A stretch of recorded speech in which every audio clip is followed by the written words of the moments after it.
Mesdames et messieurs, chers amis, nous vous souhaitons la bienvenue aux entretiens de poésie de ce 6 décembre 2025.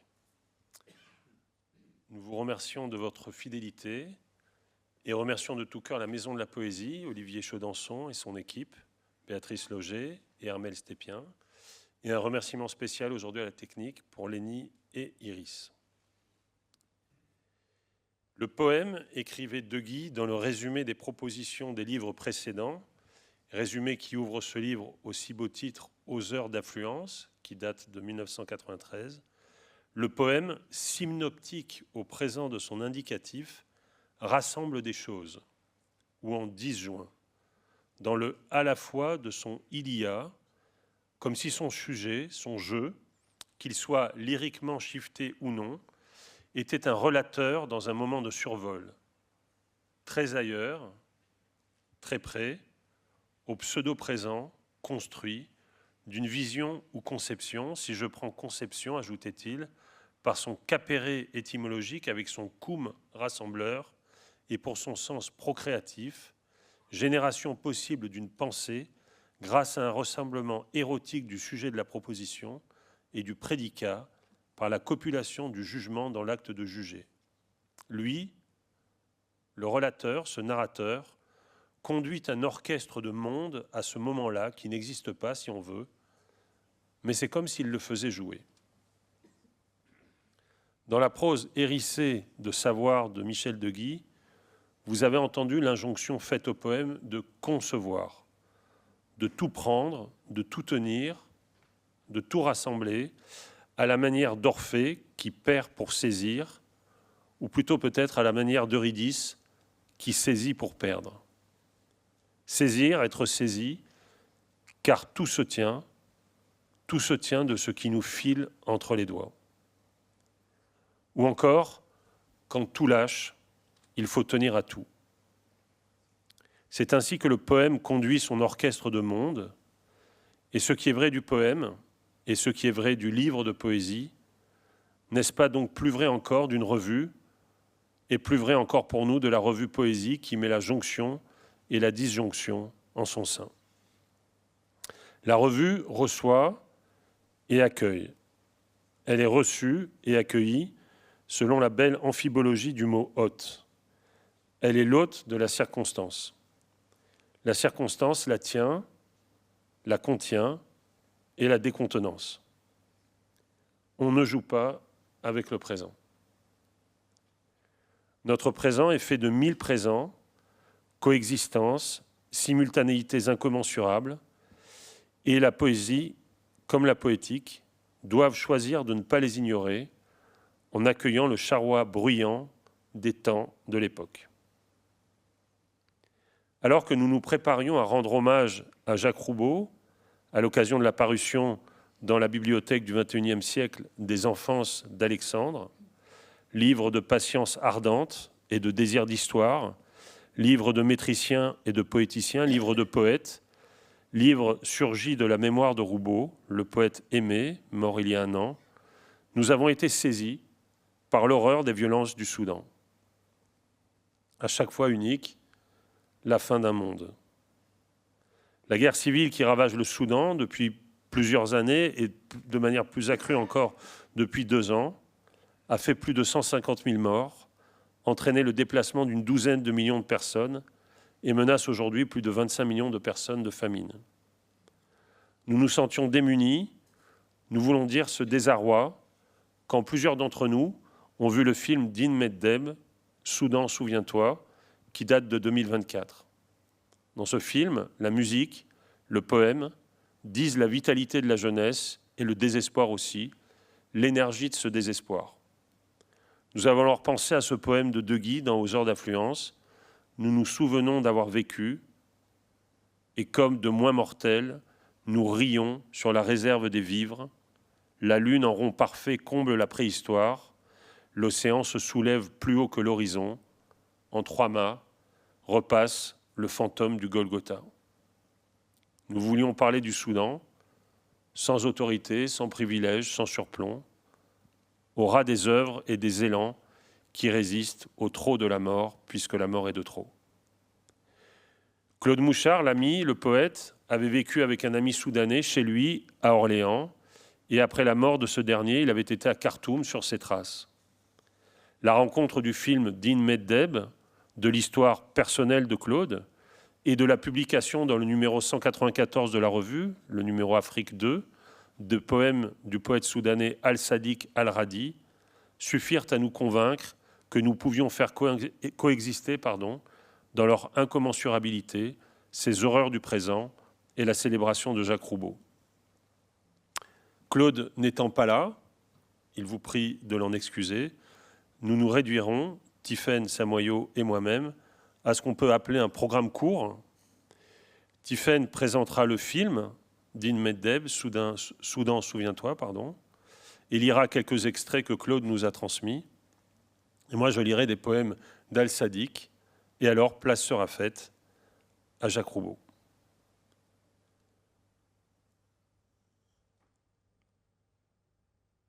On peut donc commencer par le moment soudanais. Oui, merci Martin. Merci à vous tous d'être là. Effectivement, ce moment consacré au Soudan, il va plutôt être une sorte d'avant-propos à un autre moment peut-être un peu plus long que nous lui consacrerons à la prochaine séance. Comme l'a dit Martin Rueff, nous ne l'avions voulu ce moment ni explicatif, ni comme une façon peut-être de charogner l'actualité avec une indignation de surface ou une récupération un peu tardive, mais juste l'idée de prendre date avec des œuvres qui nous ont frappés récemment et avec une sidération qu'on peut peut-être dire double, hein, d'abord devant ce qui a lieu depuis maintenant des années. Tu as dit une guerre civile, mais c'est aussi une guerre contre des civils, et avec des massacres qui ont augmenté de manière impressionnante depuis le mois d'octobre. Et sidération aussi devant notre ignorance. Ignorance face à laquelle des spécialistes tentent de donner des explications, mais qui n'est finalement redevable d'aucune justification. Et donc, nous avons voulu, en quelque sorte, prendre date et position, par la date, en quelque sorte. Et l'occasion nous en a été donnée de la sortie, au mois de mai 2025, donc de cet extraordinaire film de Hind Meddeb, Soudan, souviens-toi. Alors, je pense que certains d'entre vous l'ont vu déjà. Malheureusement, il n'est plus en salle. J'ai vérifié ce matin. Il n'est pas en salle à Paris actuellement, mais on peut le louer en VOD ou attendre qu'il ressorte. C'est un film, bien entendu, qui fait déjà date. Il revient sur la révolution étudiante et populaire de 2018-2019 à Khartoum, qu'on a appelé aussi par analogie avec ce qui s'est passé dans d'autres pays arabes et les printemps arabes, qu'on a aussi appelé le printemps de Khartoum, et qui a abouti au renversement du dictateur Omar al-Bashir et à 30 ans de régime répressif. Et pendant des mois, Hind a filmé le très grand sit-in qui s'est installé à Khartoum à ce moment-là, d'abord pour réclamer la chute d'al-Bashir, mais ensuite pour continuer à réclamer un régime démocratique et un certain nombre de droits. Donc qui est resté pour devenir, pour essayer d'appeler et pour devenir un petit moment un changement de régime, ce qu'on a appelé la Madania, littéralement le gouvernement citoyen ou la démocratie. Alors, je l'ai dit, elle a filmé pendant plusieurs mois. Hind, parfois dans des conditions extrêmement difficiles, est allée 5 fois de suite au Soudan pour faire son film. Elle a filmé les manifestations pacifiques, mais surtout, elle s'est intéressée à l'extraordinaire créativité poétique et musicale que la révolution et l'espoir démocratique a suscité. Mais aussi tous les gestes, toute l'organisation matérielle qu'il faut pour tenir 57 jours un sit-in avec énormément de personnes. Et donc, il y a une grande attention à ce mode de vie particulier, ce mode de vie alternatif qui s'est mis en place pendant tant de temps, avant que le terrible massacre du 3 juin 2019 qui a interrompu le premier tournage de Hind, donne lieu au massacre de plusieurs centaines de manifestants pro-démocratiques, avec un message évidemment clair qui n'arrêtera personne, qui est bien manifester, c'est vous exposer à la mort. Et cela ne les a pas arrêtés, ça n'a pas non plus arrêté Hind Meddeb, qui filme très exactement cette résistance à cet endroit précis, ce moment précis qui consiste à s'exposer à la mort. Et ce qu'elle filme aussi, et ça nous a aussi beaucoup frappé, c'est l'incroyable désir d'image qui a été appelé, exprimé par ce mouvement. Et là, je vais citer des propos que Hind Meddeb a tenus en entretien et qui me paraissent très importants pour penser cela. Le pays était sans images depuis bientôt 30 ans. La dictature avait interdit les cinémas, fermé tous les lieux de fête et de culture, comme les cabarets sur les bords du Nil. Mais surtout, avant la Révolution, personne ne pouvait filmer librement. Et donc, elle profite aussi d'un moment où, en quelque sorte, tout le monde est attiré par sa caméra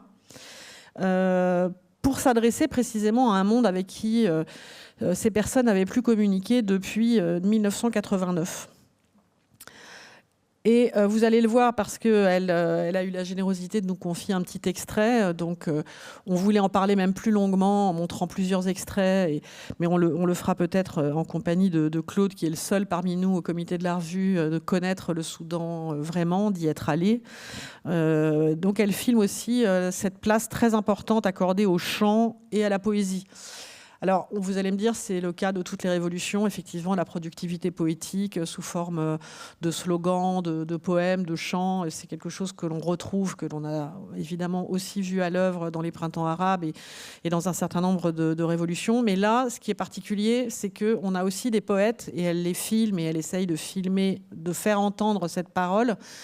On a des poètes qui racontent l'histoire et qui préparent une sorte de poème-épopée, qui racontent au jour le jour tout ce qui a lieu et fournissent la grande épopée historique pour l'avenir de ce moment présent. Et c'est quelque chose qui est d'autant plus bouleversant quand on voit son film aujourd'hui, c'est que même si le moment révolutionnaire, ce moment d'incroyable espoir porté par tous ces résistants, tous ces manifestants, eh bien, n'est plus aujourd'hui d'actualité. Non seulement il emporte la mémoire, mais en quelque sorte, leur espoir est toujours présent. C'est-à-dire dans les visages, les chants, vous allez le voir, peut-être faire attention aussi, c'est un extrait très court, mais aux sous-titres, ce que disent ces chants. C'est un moment où, une scène, il y en a une autre à la fin du film où elle filme précisément cette Aède récitant cette épopée. Et dans ce que vous allez pouvoir voir, vous allez voir comment la réalisatrice a aussi réussi à filmer l'incroyable joie qui se dégage de ce moment et qui ne peut pas ne pas nous empêcher d'avoir de l'espoir aujourd'hui, malgré tout. ما تبكي خلي الوطن يبكي انا حاسي بيه وحزين ينعى الحب جانا رافع عبء الدين الجثه بسرعه ظهرت بعد يومين طالب في سنه اولى مطبوح ومقلوع عين دخل الكلام الحوز دغنا الهوان الشيز يا ناس كفانا سكوت ولا انتم مرتاحين ولا انتم مرتاحين الطيبه لها حدود الطيبه لها حدود الحي مصيره يشوف الحي مصيره يشوف الثورة في النيلين الثورة في النيلين يا أبويا ما تبكي خلي الوطن يبكي أنا حاسي بيه وحزين يا طالع التاتر يا ماسك الدوش يا أخويا وتمي يا داري بهمي أنا طالع الشارع ومؤمنك دمي ما تستبق دمي والعزة أوطاني أحميك وتحميني ما أنت سوداني وأنا ذات السوداني سوداني يا غالي يا أرض حرية تبداك أرواحنا أملاكنا محمية ثورتنا مشروعة مركتنا سلمية سلمية سلمية سلمية Je vais lire quelques fragments d'un long texte que Claude Mouchard n'a cessé d'écrire et dont il nous parlera plus longuement la prochaine fois, mais qu'il n'a cessé d'écrire depuis à peu près 20 ans, hein, depuis sa rencontre sur les bords de la Loire à Orléans avec Khaled, donc, qui venait du Soudan et qui est mort finalement à Orléans quelques années plus tard, et amitié grâce à laquelle donc Claude Mouchard est allé au Soudan. Et je voudrais dire juste un petit mot, même s'ils appartiennent pas du tout à la même génération, Claude Mouchard et Ian Meddeb ont en commun d'être des personnes incroyables qui arrivent à la fois à accueillir toutes les personnes dans le monde touchées par la violence, par la destruction, enfin, qui sont d'un accueil incroyable de toutes ces souffrances-là. Et en même temps, de toujours être sensible et marteler et porter témoignage de leur résistance et de leur liberté. Et donc, alors évidemment, ça passe par le fait de faire des œuvres, de faire de la poésie, du cinéma, sans doute, et de conserver la mémoire précisément de leurs gestes et de leur force. Mais avant cela, ça passe quand même par un accueil humain particulièrement remarquable, et je voudrais rendre hommage à leur être commun dans ce petit moment, et puis terminer en lisant donc quelques fragments de ce long dialogue de Claude Mouchard avec le Soudan. Il avait préparé quelque chose de beaucoup plus important pour aujourd'hui, mais voilà, ça nous fait plaisir de le faire entendre. Du Darfour à la Loire, au bord de la Loire, un dimanche après-midi en 2004, alertés par le correspondant du Monde à Orléans, nous avions rencontré des clandestins vivant dans de petits édicules en béton, probablement des abris de jardins ouvriers désaffectés, au milieu des broussailles. Et puis nous avions à leur demande emmené 2 d'entre eux, d'abord à l'hôpital en vain, puis chez un médecin de garde. Ces 2-là, nous les avions enfin quittés dans les rues d'Orléans, non sans hésiter, au crépuscule. Quelques jours plus tard, nous avions appris que la préfecture avait fait transporter tous ces gens dans un centre d'hébergement provisoire à quelques 20 ou 30 kilomètres d'Orléans. K était l'un des 2 que nous avions accompagné à une consultation médicale. Il avait été aussi, bien sûr, l'un de ceux que la préfecture avait, quelques jours plus tard, fait héberger dans ce centre où, pensions-nous, ils avaient pu, en tant que réfugiés du Darfour, attendre leur régularisation. C'est donc, après une longue interruption, un quasi-oubli de notre côté, et pour K, la catastrophe du rejet par l'OFPRA, que la relation avec K connut un second début. Avec tous les autres du Darfour qui, comme lui, s'étaient réfugiés au bord de la Loire, il avait été emmené dans un centre pour y attendre le résultat de l'examen de son dossier. Mais il fut le seul à ne pas avoir été régularisé. Vu autre, désormais, même par eux, tombant hors. À Khartoum, 12 février 2017. Aller au Soudan en souvenir, voire sur les traces de Khaled, faisant un voyage analogue à certains de ceux qu'il fit. Lettre à Martin Rueff, 25 février 2017. Les 10 jours que j'ai passés immergés au Soudan, dans les villes d'Omdurman et de Khartoum, dans des quartiers qui ne ressemblent à rien de ce que je connaissais, dans des perpétuels tourbillons de poussière ou de sable rouge du Nil, de détritus de toutes sortes roulant partout, dans des flots de véhicules de toute nature, ont été peut-être les plus éprouvants de ma vie. Physiquement, je vivais avec des amis soudanais dans des conditions assez rudes, mais surtout psychiquement. Et ça, je ne peux pas maintenant l'expliquer. À mon départ de Khartoum à 1h du matin, j'ai été accompagnée par des amis et par la famille de Khaled, sa mère était là. Mais 4 heures plus tard, seule dans l'aube, traversant l'aéroport d'Istanbul, je n'éprouvais que désespoir.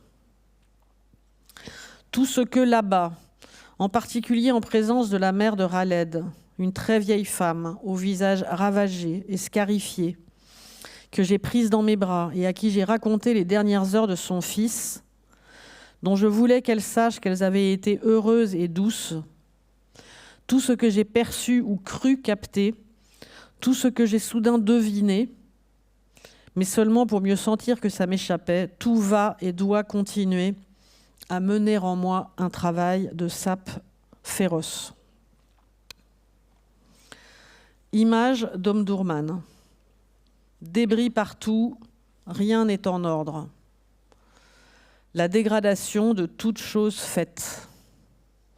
Installations électriques, escaliers s'arrêtant en plein vide, portes sans rien derrière, bricolage, gestes dans le rien. Le marché de Omdurman, dès le 2e jour, si je me souviens bien. Un choc, une joie, l'envie d'être enfin vraiment là. Cet énorme déroulement sableux, terreux, les gens, les voir. Homme qui parle, crie soudain, rit. Pour poésie. Ce que j'avais noté des propos de Khaled, Claude, c'est pas ma la vie, prend un autre sens pour moi aujourd'hui. C'était la douleur, constat sur le présent d'alors, ou l'angoisse pour son avenir de cas. Mais maintenant, cette phrase se charge d'un autre sens. Elle se couvre d'épines qui, comme celle d'un paquet de ronces sèches rouillées, labourent tout ce que j'ai pu ou pourrais me dire de cette vie non vécue. La vie non vécue, ce pourrait être un titre pour quelques fragments dans Poésie.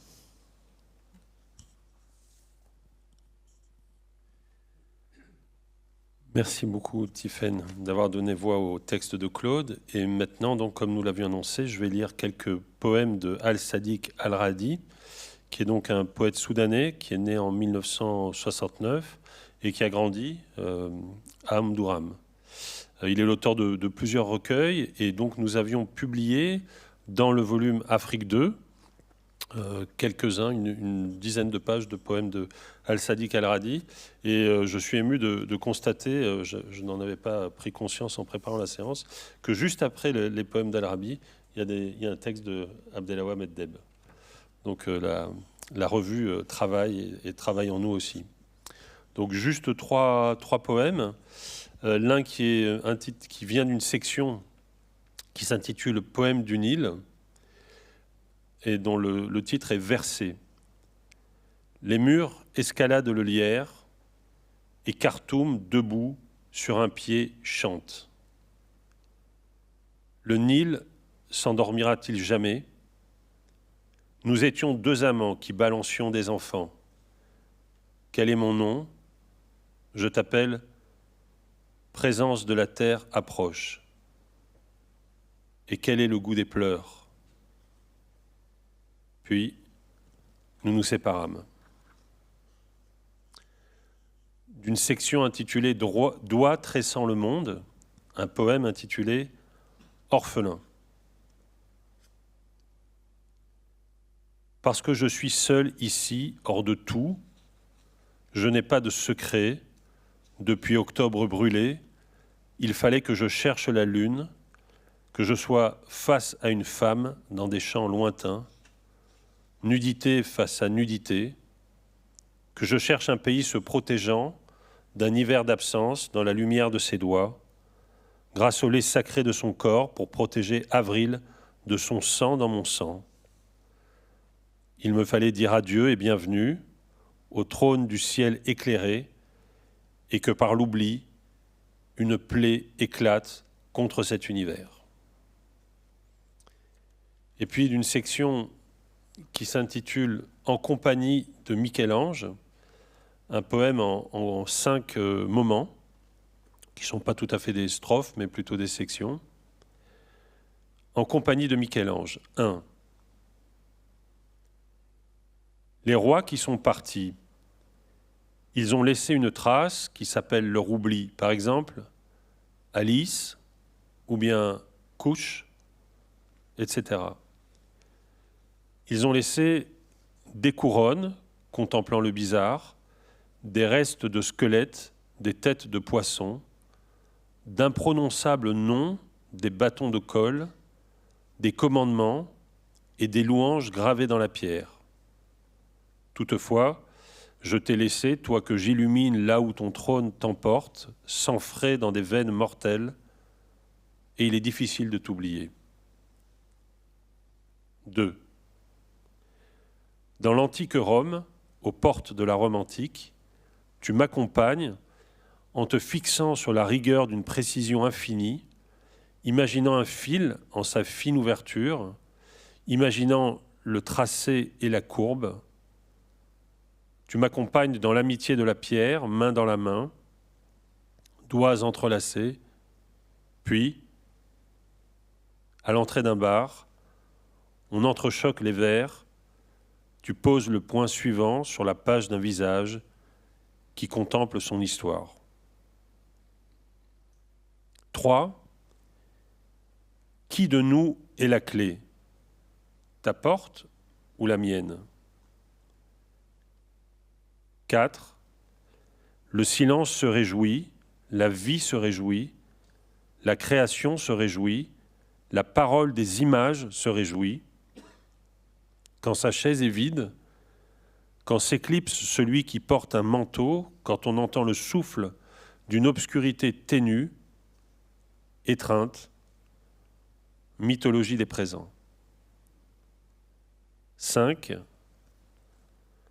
Quelle est la sagesse?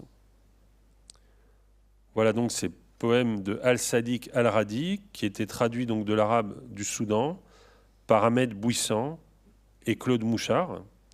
Et c'est avec leur lecture que s'achève ce moment que Tiffaine, Claude et moi, nous voulions consacrer au Soudan à l'occasion du film d'Id Meddeb et des voyages que Claude a fait au Soudan.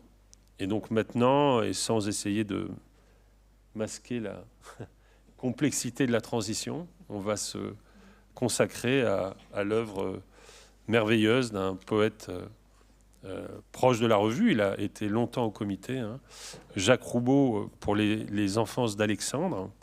Et donc, pour faire la transition, on va entendre Jacques Roubaud lire et un sonnet. La vie.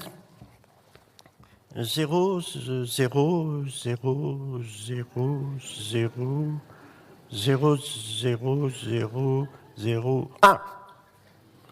0, 1, 1, 0, 1, 0, 1, 1, 1, 0, 0, 1.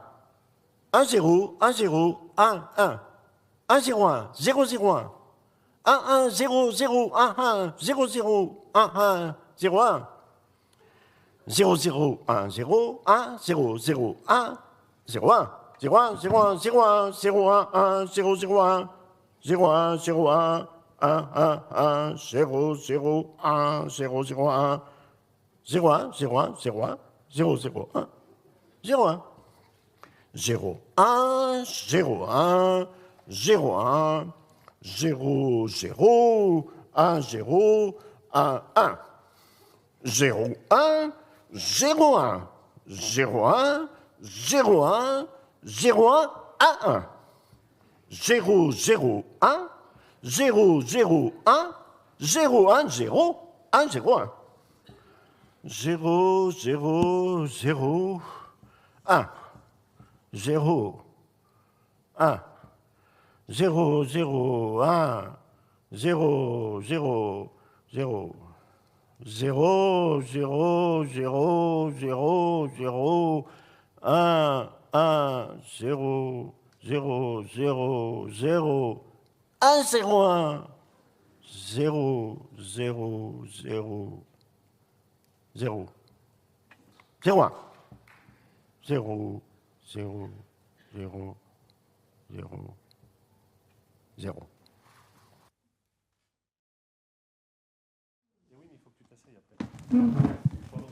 J'irai m'asseoir devant. Hein?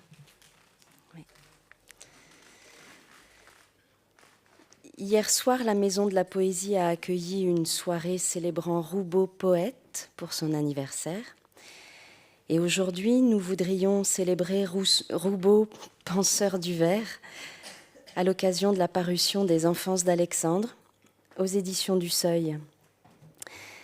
Jacques Roubaud a longuement travaillé à une histoire, une biographie plutôt, et il en sera question du fait que ce soit une biographie de l'Alexandrin, depuis ses origines jusqu'à son déclin. Nous connaissions La vieillesse d'Alexandre, parue en 1978, republiée depuis, lue par beaucoup, qui raconte les aventures de vieillesse d'une tradition, vieille mais pas morte. Nous découvrons aujourd'hui, enfin pour beaucoup d'entre nous, puisque ce texte était en grande partie inaccessible, nous découvrons aujourd'hui les enfances d'Alexandre, c'est-à-dire l'histoire mouvementée de la venue au monde de ce vers et de l'installation avec lui d'un édifice métrique étonnamment durable qui aura décidé de toute notre perception poétique, puisque l'alexandrin est devenu, je cite La vieillesse d'Alexandre, non seulement le vers dominant de la poésie française, mais aussi l'étalon de mesure de toute expression en cette langue, prose ou vers, pendant au moins 3 siècles. L'alexandrin, plus que tout autre, devait faire l'objet d'une biographie, parce que l'alexandrin est presque quelqu'un. C'est le seul parmi les vers français qui ne soit pas désigné par le nombre de ses syllabes. Il a un nom propre, il a même un parrain, qu'il l'a baptisé, quoique tardivement, il en sera sans doute question. Il a des aventures à rebondissement, il a une notoriété, il a une vie. On a parfois présenté la vieillesse d'Alexandre comme une élégie du vers, une défense du vers compté, rimé au moment où il disparaissait. Je crois que Roubaud l'entendait un peu autrement et les Enfances d'Alexandre le confirment avec beaucoup d'intensité. Il présentait souvent son projet comme une réfutation de la prétendue liberté du vers libre, c'est-à-dire au fond comme une lutte contre la surdité métrique, une lutte pour l'écoute des nombres. On l'a entendu à l'instant, Roubaud était un amoureux des nombres. Il citait parfois cette remarque d'un génie indien des mathématiques, Ramanujan. Il me semble qu'en fait c'est quelqu'un qui a dit ça à propos de Ramanujan. Chaque entier naturel est pour moi un ami personnel. 0, 1, chaque entier naturel est pour moi un ami personnel. Il se faisait une idée très forte du rapport des nombres avec le monde réel. Il recherchait une sorte d'intimité avec ce qu'accomplissent les nombres. Il écrivait aussi, en 1995, que la poésie, c'est du nombre avec de la langue au bout. Du nombre avec de la langue au bout, n'est-ce pas Martin ? Du nombre avec la chance ou la promesse de trouver de la langue au bout. Nombre du vers dans la strophe, nombre des syllabes dans le vers, quantité d'angles dans l'image ou dans la pièce, mesure du désir, la mesura des troubadours et du recueil de Roubaud lui-même en 1975, énumération des pas dans la marche, nombre de vers sur la table d'un pub en Angleterre. Au cœur de chacun de ces nombres, on peut effectivement changer la vie. Alors c'est de ces nombres et de la longue vie de l'alexandrin et de ce qui y a changé et de ce qui en demeure que nous allons parler ensemble avec Marie-Louise Roubaud, Valérie Baudouin, Christine Marcandier, Jacques Jouet, Dominique Mauconduit qui devait être avec nous aujourd'hui n'a pas pu. Et pour la revue Poésie, Camille Bloomfield, Laurent Génie, Martin Rueff et moi-même. Et nous vous sommes très reconnaissants, les unes et les autres, d'être au rendez-vous de ces enfances avec ce dont il a souvent été question pendant nos entretiens, c'est tout l'effort de ponctualité du poème.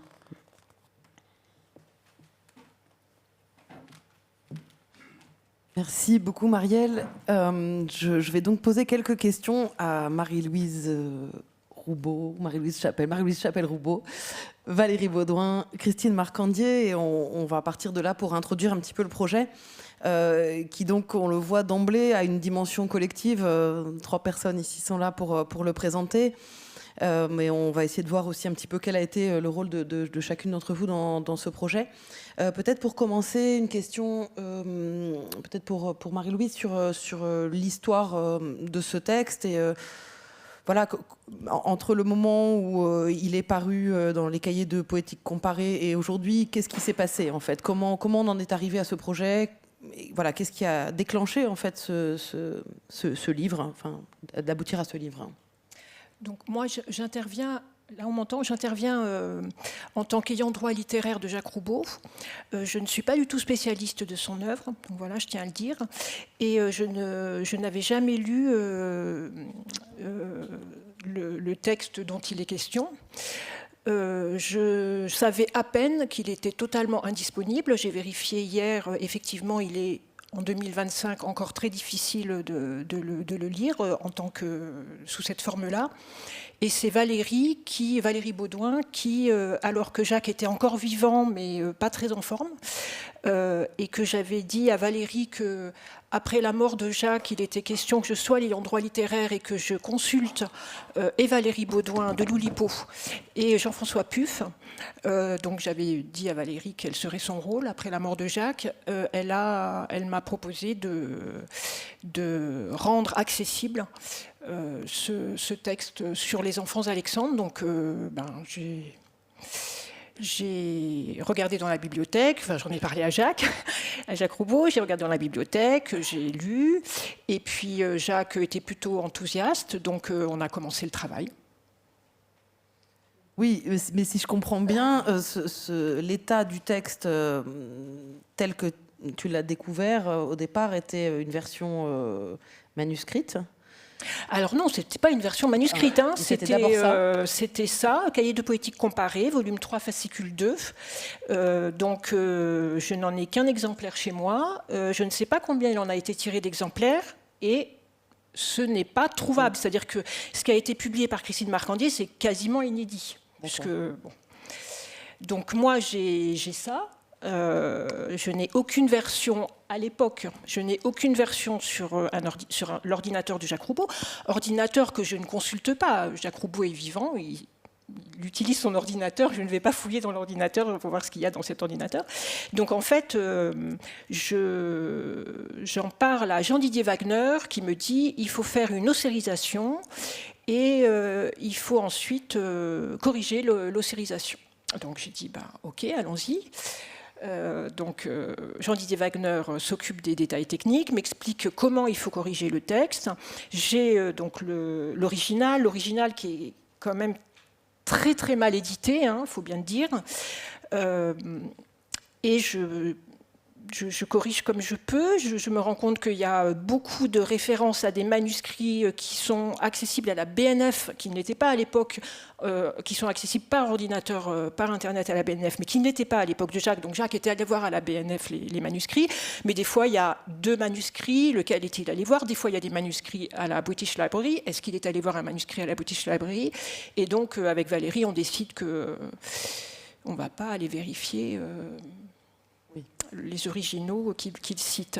Donc voilà, je ne sais pas... donc vous rendez ce texte accessible d'abord par ossérisation, recorrection, et ensuite, je crois qu'il y a un autre épisode qui intervient... Oui, donc là, à ce moment-là, il y a des petites hésitations sur ce qu'on va publier, parce qu'il y a d'autres textes concernant l'alexandrin, sur ce qui concerne le roman d'Alexandre, qui est long. Donc il y a des petites hésitations, mais on décide de ne publier que ces 4 branches-là. On en parle à Christine Marcandier. Et alors, je ne sais pas...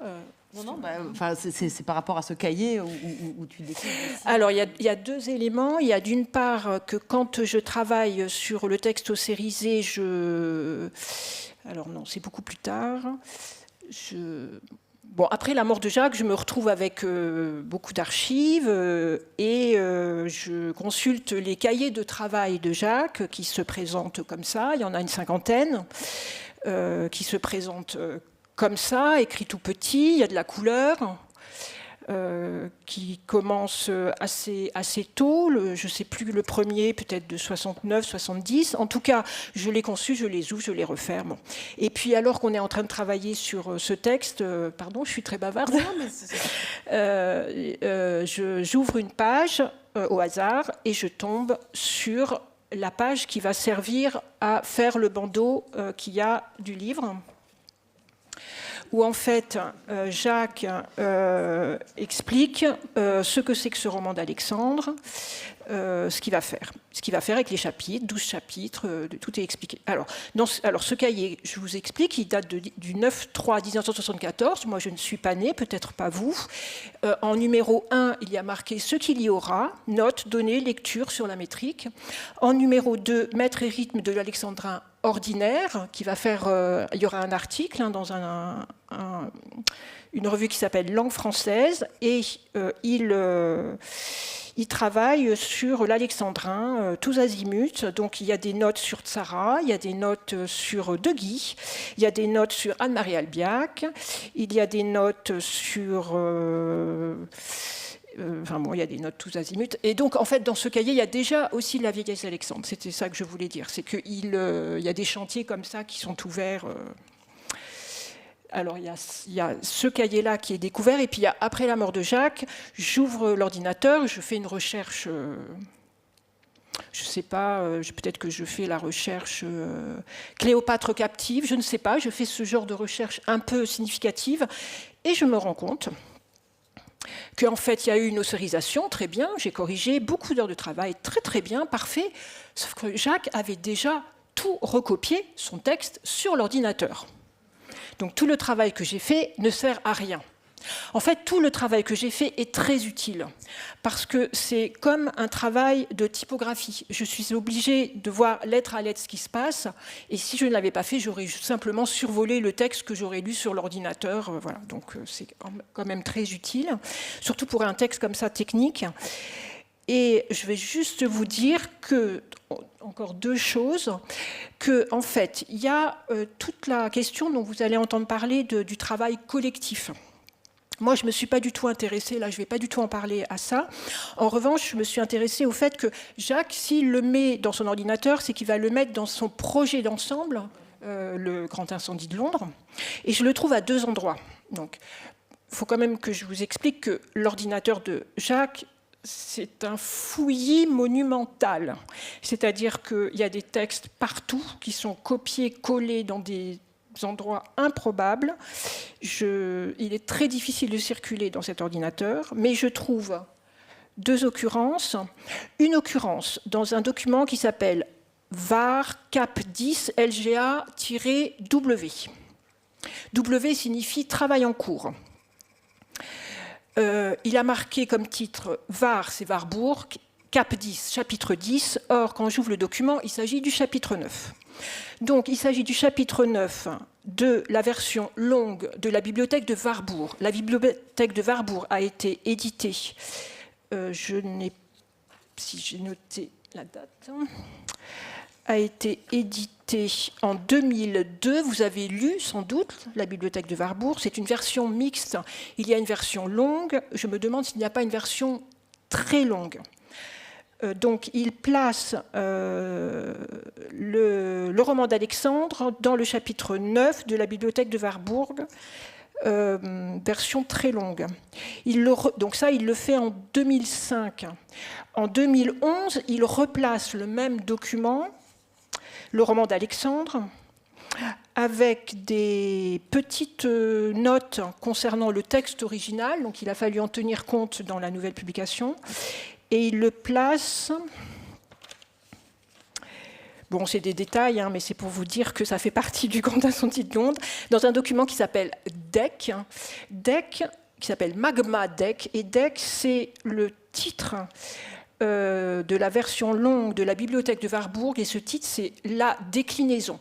Il faut savoir que le premier volume de la première branche du Grand Incendie de Londres s'appelle La destruction.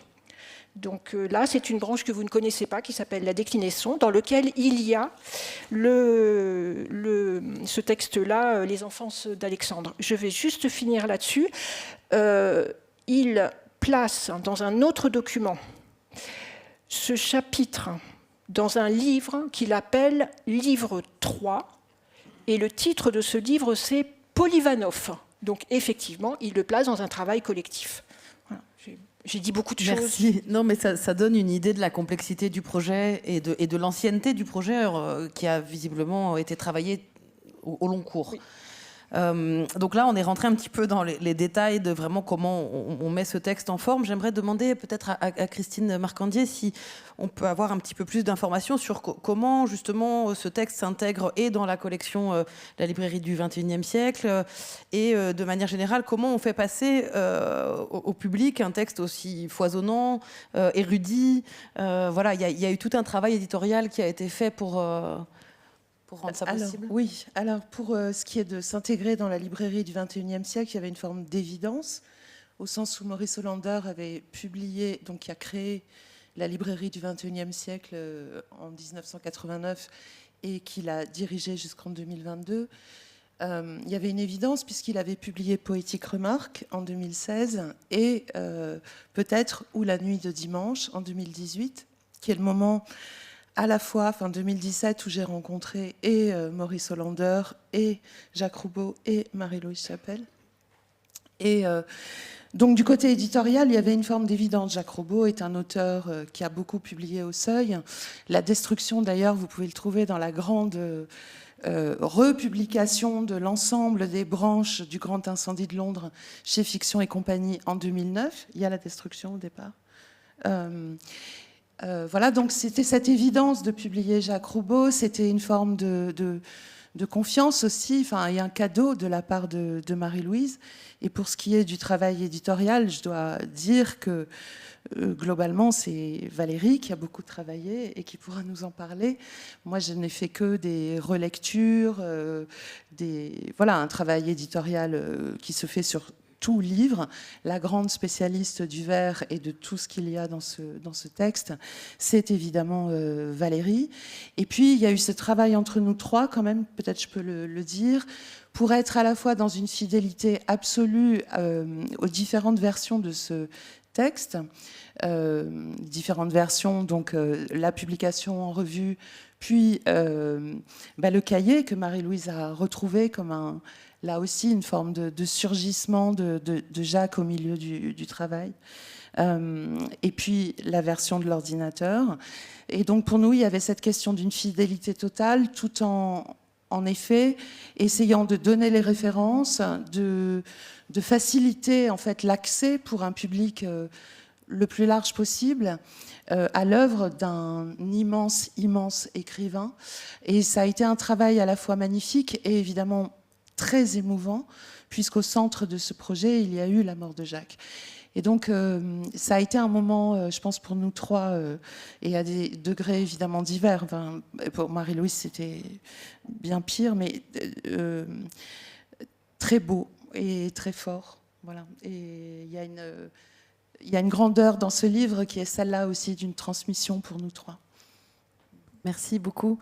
Peut-être qu'on peut rentrer un petit peu plus dans le propos du livre maintenant, puisque bon, c'est les enfances d'Alexandre. On a bien compris qu'il y avait le pendant tardif qui est les vieillesses d'Alexandre.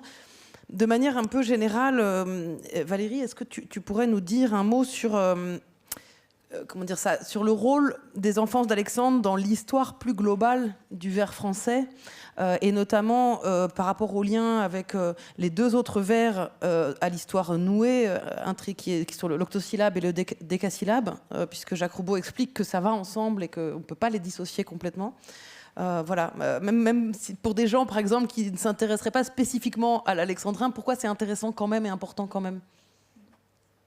Oui, merci. Le projet de Jacques Roubaud, c'était vraiment le roman d'Alexandre. Je reprends ce que vous avez dit avant. C'est raconter en 12 épisodes les différentes étapes du vers. Et ce qui est le point essentiel, c'est que quand il a ce projet de roman d'Alexandre, il l'appelle roman d'Alexandre, mais il ne veut pas se limiter à l'alexandrin. Parce que pour lui, l'alexandrin fonctionne avec et en regard des autres vers, que sont l'octosyllabe et le décasyllabe, qui existaient bien avant que l'alexandrin apparaisse au Moyen-Âge. Donc l'alexandrin est la forme tardive, et tout l'intérêt de ce texte, de ces 4 premières branches, c'est de voir comment chacune des formes métriques et son évolution influence celle de ses petits voisins. Et donc le roman d'Alexandre, c'est vraiment un roman avec 3 personnages, comme on le disait avec Marie-Louise, c'est Octo, Déca et Alex qui avancent ensemble dans leurs aventures avec des conflits de génération, des conflits entre eux et des modifications dans la forme du vers, dans la forme de la rime et dans la forme de l'organisation strophique. Et c'est tout l'intérêt de ce recueil, c'est de montrer qu'on ne peut pas travailler sur de ce livre, on ne peut pas travailler sur une seule forme métrique, sur un simple vers. On est obligé de travailler sur l'ensemble des formes métriques qui composent la versification d'une langue. Voilà, ça c'était un des premiers points. Et puis le deuxième, très important, dans la stratégie d'écriture de Jacques Roubaud, c'était ne pas considérer le vers, la ligne du vers seul, mais la considérer comme un élément d'un édifice plus important à plusieurs étages. Donc les étages, c'est les positions métriques, les segments métriques comme les hémistiches, le vers, et puis au-dessus, ça va être les paires de vers qui riment, puis la strophe, puis les ensembles de plus haut niveau. Et donc sa pensée métrique et du rythme est vraiment porté par l'idée qu'on a une architecture, un édifice, un bâtiment, un monument pour l'alexandrin classique qui a plusieurs étages, plusieurs composantes et qu'on ne peut pas traiter un niveau sans intégrer l'ensemble des niveaux. Donc on ne peut pas traiter du nombre de syllabes sans traiter de l'organisation de la rime. Oui, voilà, c'était la question que je voulais te poser, donc merci d'y répondre. Et peut-être qu'on peut enchaîner avec les énigmes auxquelles tu as tenté de répondre, et notamment, je peux le poser sous forme de question, mais on a la vieillesse, on a les enfances, et au milieu, que se passe-t-il de l'âge adulte ? C'est vraiment une question qui a été importante, et d'ailleurs dans les discussions qu'on a eues en amont avec Marie-Louise et Jacques Roubaud, on a eu une question, c'est est-ce qu'on essaye de reconstituer le roman d'Alexandre avec toutes les branches en ayant les 4 de l'enfance, les 4 de la vieillesse et celle du centre, ou est-ce qu'on se contente, ou est-ce qu'on choisit de ne publier que les enfances ? Et il y a eu beaucoup de discussions et Jacques Roubaud a tranché en disant non, il fallait se concentrer sur les enfances parce que la vieillesse était toujours disponible et surtout parce qu'on a un trou au milieu. C'est-à-dire que Jacques Roubaud n'a pas emprunté la forme du roman biographique pour raconter l'histoire du vers classique. Et donc c'est étonnant, on n'a pas la branche 5, 6, 7, 8 qui devrait raconter l'histoire du vers alexandrin dominant, celui qu'on connaît tous, celui de Corneille et Racine, etc.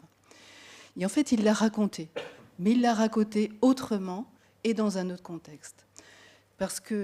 Il l'a raconté de façon collective. Parce qu'à cette époque-là, en même temps que Jacques Roubaud a avancé dans son projet de poésie, il a aussi mis en place un groupe de recherche, le Cercle Polyvanov et puis plus tard le Centre de poétique comparée, avec des collègues comme Pierre Luçon, Léo Robel. Et ensemble, ils ont constitué une équipe de chercheurs dont la vocation était de travailler sur le vers. Et dans ce groupe, il y a d'autres chercheurs comme Jean-Claude Milner et Mitsu Rona qui ont eu un rôle fondamental dans l'analyse et l'interprétation de la structure du vers classique. Mitsu Rona, qui est décédé beaucoup trop jeune, a écrit en particulier 2 articles absolument fondamentaux sur le rôle de la métaposition dans le vers.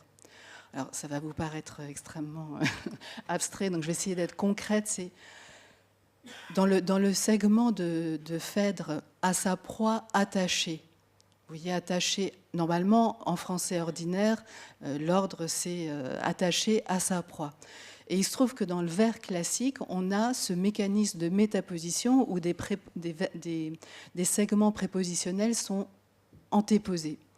Et donc, elle démontre d'une façon extrêmement fournie comment ce mécanisme-là, qui est propre au vers classique, contribue à renforcer la structure rythmique et métrique et devient une composante fondamentale de la structure du vers français. Donc ça, c'était pour dire un mot sur Mitsu-Rona.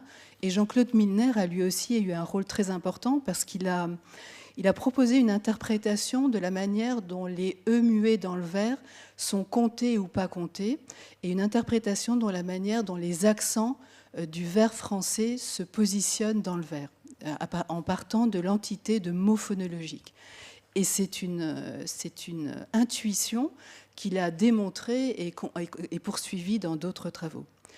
Donc tout ça, c'était pour vous dire qu'à cette époque-là, ils étaient nombreux, je ne cite pas tous les autres chercheurs qui ont travaillé sur ce domaine, à travailler ensemble, à essayer de comprendre comment fonctionnait le vers classique.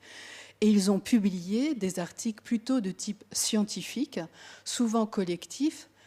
Et finalement, pour Jacques Roubaud, mais c'est juste une hypothèse puisqu'on n'a pas pu lui poser la question, écrire sous forme biographique ces 4 branches centrales n'avait plus de sens puisqu'elles étaient écrites d'une autre façon.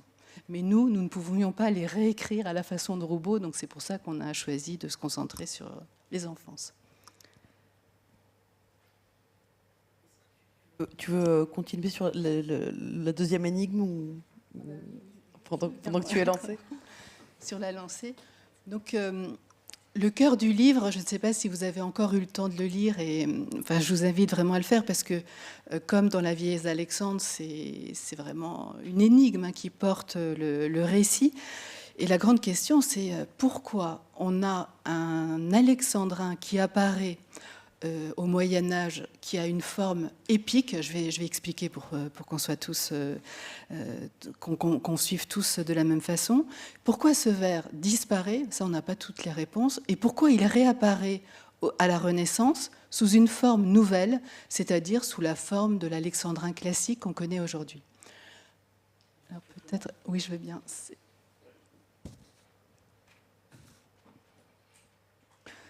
C'est juste un mot sur qu'est-ce que c'est qu'un vers. Voilà, donc l'alexandrin épique qui apparaît au Moyen-Âge, c'est un alexandrin qui est composé de 2 segments complètement autonomes.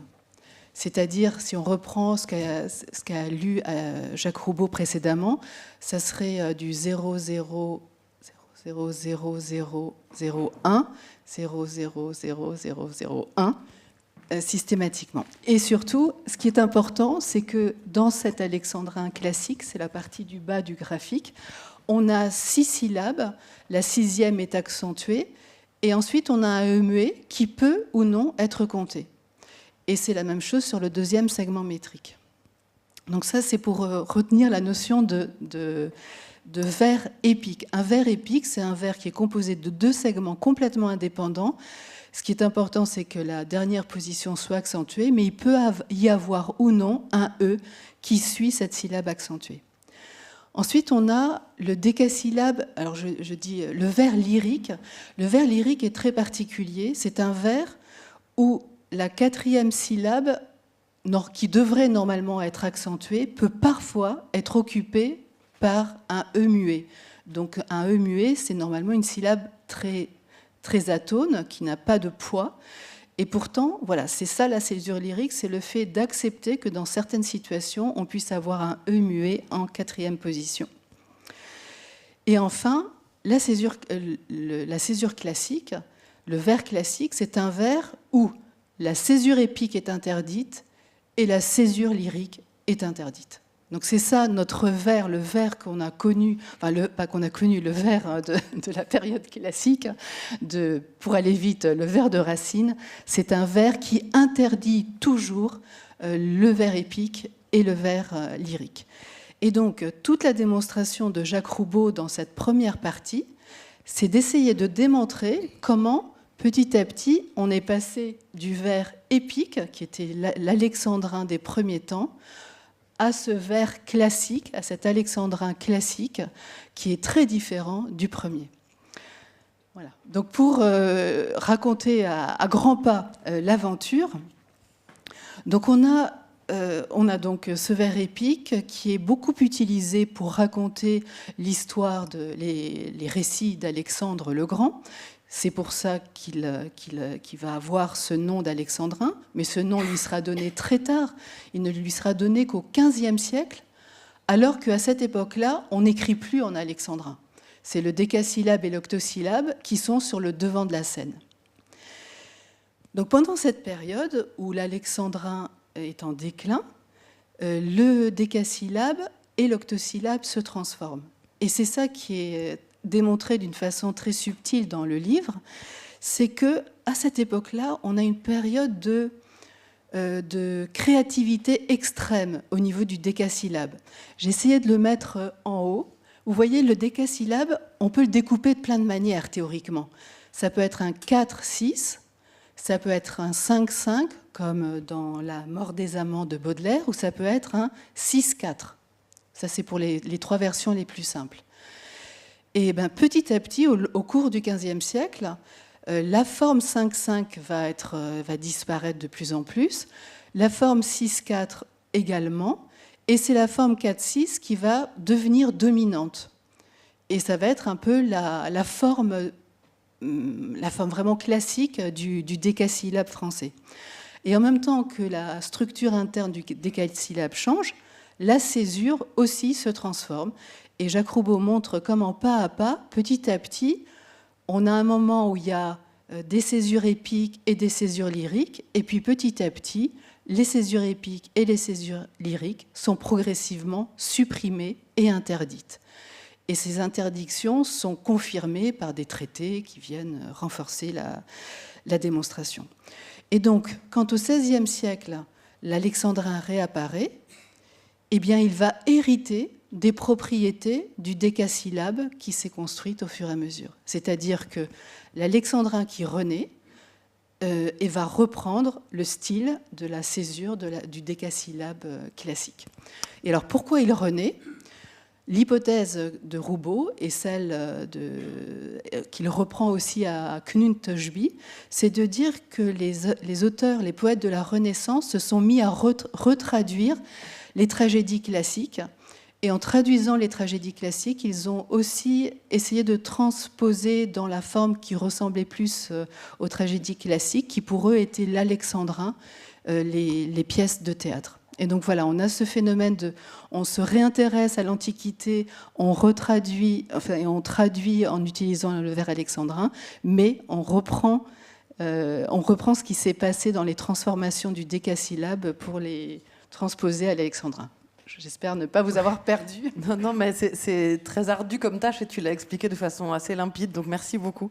Et Valérie Beaudoin est beaucoup trop modeste pour parler du travail qu'elle a fait elle-même d'application de cette théorie dans son livre Maître et rythme du vers classique, Corneille et Racine, qui est paru en 2002. Donc c'est ça aussi qui te permet d'en parler. Et, je ne sais pas trop au niveau du temps si on peut encore poser une petite question. Oui ? D'accord.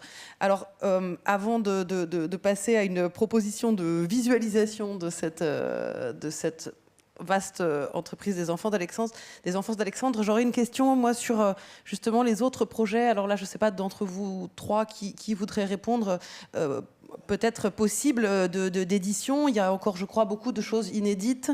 Qu'est-ce qui semble important, là, à faire paraître ? Qu'est-ce qui est en cours ? Qu'est-ce que vous auriez envie de présenter ? Enfin, voilà. Quand on s'était rencontrés avec Marie-Louise Roubaud et Jacques Roubaud, moi j'étais venue avec 2 chantiers, un chantier autour de l'alexandrin, qu'on a réussi à avoir, enfin qu'on voit aboutir aujourd'hui, ce qui est vraiment très réjouissant. Et le deuxième, c'est autour du sonnet, parce que Jacques Roubaud a beaucoup travaillé sur l'histoire du sonnet, dans une perspective multilingue, des troubadours jusqu'au sonnet pétrarchiste, et en travaillant les sonnets en anglais et dans différentes langues, il a construit une théorie générale du sonnet qui est aujourd'hui accessible en ligne, mais de façon très très compliquée et pas du tout agréable à lire. Donc on aimerait beaucoup qu'un jour il puisse y avoir un livre autour du sonnet, enfin de la théorie du sonnet chez Jacques Roubaud. Oui. On l'attend.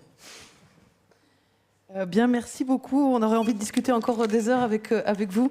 Moi, je voudrais simplement, je ne vais pas rajouter des choses vraiment sur le contenu du livre, mais simplement parler du fait que, pour moi, la pensée de Jacques Roubaud est très visuelle, très graphique, très arborescente. On l'aura compris, il s'exprime souvent en termes de branches. Donc, quand je lis ses propos, je ressens le besoin de voir à quoi ça pourrait ressembler. Alors, j'ai pas pu produire encore le graphe ultime de toute l'œuvre de Jacques Roubaud. Il faudrait une vie, je crois, pour faire ça. Mais j'avais envie de vous proposer comme une sorte de traduction visuelle de juste cette brique-là, disons, en m'appuyant beaucoup sur la préface excellente de Valérie Baudouin. De manière générale, à l'Oulipo, il y a une pensée très visuelle du texte, de la littérature. Je vous montre là quelques images simplement pour remettre un petit peu tout ça. Là, c'est le graphe du conte à votre façon de Raymond Queneau. Ça va évidemment avec la pensée mathématique, géométrique, la conceptualisation. Autre exemple, là, c'est un manuscrit d'Italo Calvino, comment j'ai écrit un de mes livres qui parle de la structure de Si par une nuit d'hiver, un voyageur, où on peut montrer encore le manuscrit du Labyrinthe des jours de Pierre Rosenstiel. Et donc, évidemment, c'est quelque chose qui est à l'Oulipo. On sait aussi l'importance du visuel dans l'œuvre de Jacques Roubaud, en particulier, là, je donne l'exemple de la main mnémonique, donc cet art de mémoire portatif qu'il a constitué, par lequel il retenait par cœur des poèmes. Mais on sait aussi, par exemple, que ces cahiers, là, c'est le registre de sonnets pour signes d'appartenance, sont toujours travaillés en couleur, avec une disposition graphique, visuelle très importante. Je passe très vite, hein, mais c'est juste pour vous montrer que voilà, c'est déjà là, quelque part, un extrait aussi du manuscrit de l'Ode à la ligne 29 des autobus parisiens, donc avec en plus un code de couleur. Il a beaucoup écrit aussi sur il a beaucoup réfléchi ou travaillé sur le blanc dans la page, donc la disposition aussi du texte dans la page. Là, celui-ci, je serais incapable de l'expliquer, mais c'est le graphe du grand incendie de Londres, m'a-t-il dit. Je ne sais pas si quelqu'un serait capable de l'expliquer aujourd'hui. Il y a aussi des chercheurs qui se sont penchés pour essayer de produire des visualisations autour du travail de Jacques Roubaud, à partir du travail de Jacques Roubaud. C'est le propos notamment de Margot Coquelle-Rohem dans sa thèse, qui s'appelle « L'espace du poème chez Jacques Roubaud, mouvance, mémoire, méditation ». Elle s'est intéressée à ce quatuor de formes que constitue la forme orale, écrite en mémoire et sur le papier pour Jacques Roubaud. Je ne vais pas commenter, hein, c'est simplement pour vous montrer. Et un autre exemple de visualisation que je trouve intéressante, c'est celle qui a été produite justement par Valérie Baudouin à propos du modèle de l'alexandrin classique à rime plate alternée, où on voit justement ces différents échelons d'analyse, d'étude du texte et du poème. Donc tout ça m'a fait penser que ça serait intéressant d'essayer de faire quelque chose à propos de l'enfance d'Alexandre. Et alors là, je me suis lancée dans une entreprise absolument impossible, mais je vais quand même vous montrer ce que j'ai produit. Alors, à partir donc de cette préface de Valérie Baudouin, donc le travail est présenté en deux grosses branches biographiques. La première branche biographique, je ne sais pas si vous voyez bien là, contenant les trois pôles. Alors tout ça s'entrecoupe aussi, hein. Là c'est présenté de façon simplifiée, mais les mathématiques des catégories, les théories linguistiques et la composition de poésie.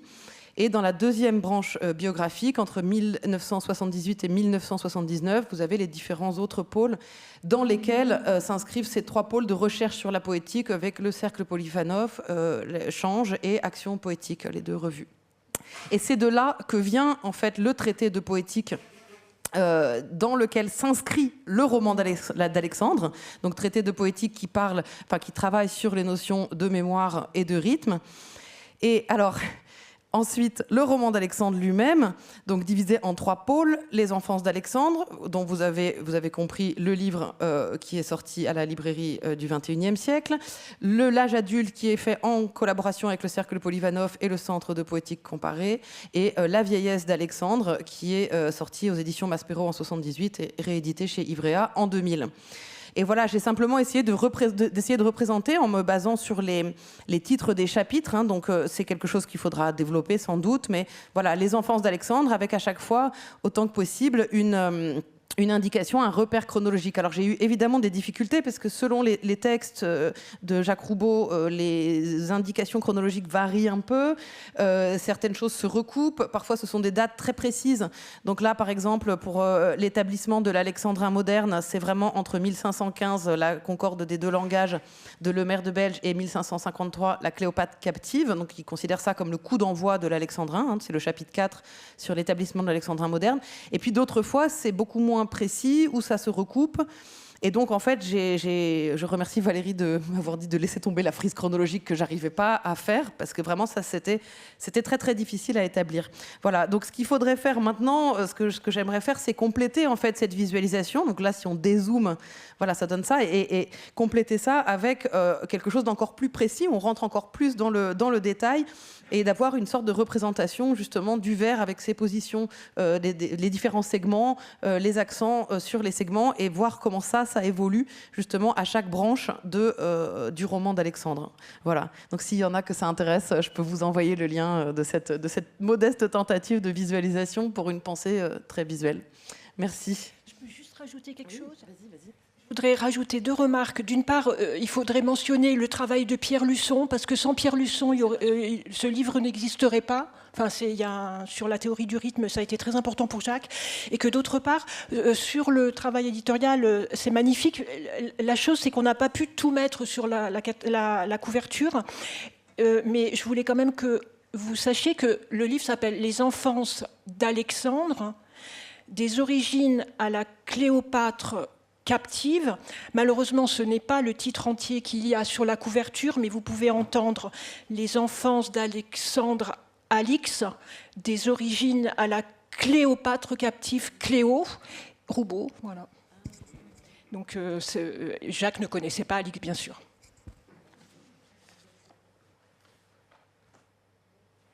Je crois qu'on peut quand même vous applaudir, non ?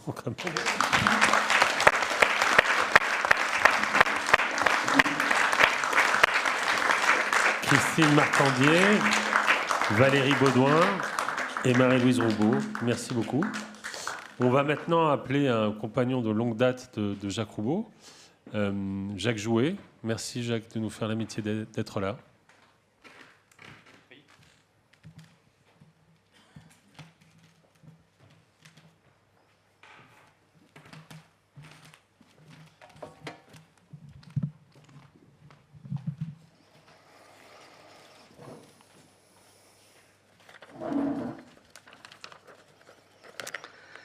Il se trouve que hier, j'étais pour le jour Roubaud à Marseille.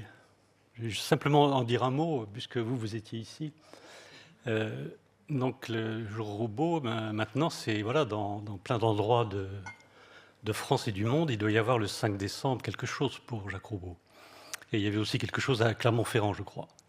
Et il y avait une chose à Marseille qui était assez stupéfiante, c'était que le CIPM qui organisait avait proposé au public, aux gens du public de s'inscrire pour venir lire du Roubaud après l'intervention que j'ai faite avec Benoît Casas.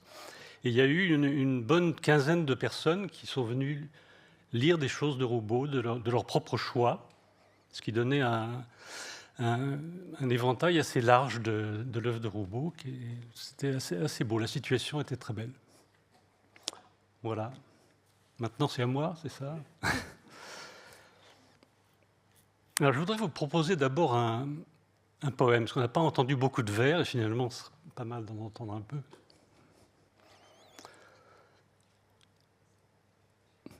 Alexandre le Grand, il parlait comme un livre. Avec Aristote comme maître, cela n'a rien d'étonnant. On lui reproche fort d'avoir été une fois ivre. C'est bien la peine de gagner tant de batailles pour être à la fin condamné moralement. Arrivé au bout du monde, ses soldats ne voulurent plus le suivre. Pourtant, après les Indes, il y avait la Chine, le Japon et le nouveau continent. Seulement, ils ne savaient pas la géographie. Peut-être même manquait-il de vivres. La plupart d'entre eux rentrèrent à pied et quelques-uns par le golfe d'Oman.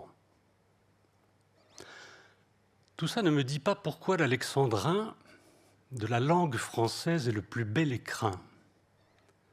Il nourrit le sonnet comme la perle l'huître. ni pour quelle raison le roi macédonien donna son nom illustre à 12 comédiens, graves comme aux Français, sérieux comme des pitres. C'est un sonnet, vous voyez de qui il est? Alors pour moi, il ne peut pas être de Jacques Roubaud, parce qu'il y a un mot dans un des vers, ça ne me dit pas pourquoi l'alexandrin, de la langue française est le plus bel écrin. Alors c'est ce recours à la beauté pour parler de l'alexandrin qui me semble pas possible de trouver sous la plume de Jacques Roubaud, peut-être je me trompe. Non, c'est un poème de Raymond Queneau qui s'intitule « L'alexandrinisme des origines à nos jours », qui est un poème qu'on trouve dans le Chien à la mandoline, donc milieu des années 50 à peu près. Et alors, si vous ouvrez le volume de la Pléiade, Poésie de Queneau, vous trouvez dans les notes ceci, un truc incroyable. Ce poème a eu un autre titre qui est mentionné par Queneau, manuscrit sur une feuille.